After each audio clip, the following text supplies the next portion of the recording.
大家文千万字，逐工要和大家做伙来捌一字。俗语咧讲，无毛鸡鸡大鸡。字面的意思是讲鸡爱毛真细人，也个鸡身做体格真好。字句的意思就是讲一个人明明就无才调，也个鸡身敢若真牛的款，或者是讲一个人无钱，也个鸡大出手。今仔日要甲大家小解这一字，就是门。他门第五条，他门这就是讲动物或者是花材表面发出亲像是丝共款一条一条的物件，像咱人有头毛，羊有油毛。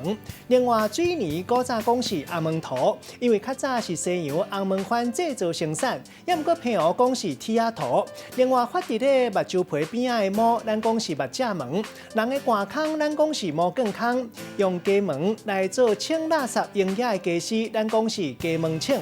另外，这个毛嘛有大概无顺的意思，像讲毛啊好，嘛有人讲是好毛啊。文音读做毛，就人姓毛。另外有一个属音是毛，古早字典记录也有一个音读做毛。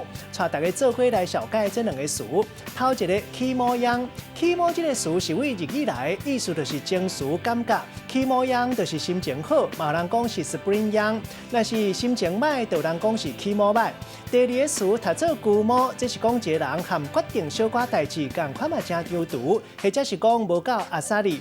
有时阵嘛当讲是坚持一寡代志，无什么理由，或者是原则。用一句话来举例，甲这两个词夹做伙。譬如讲阿明的个性实在真旧毛，含买一双鞋啊，也有看搁看，景甲景，景半点钟，看甲伊满意，起毛样，上尾才买一双，店家拢已经变白癌，要无耐性。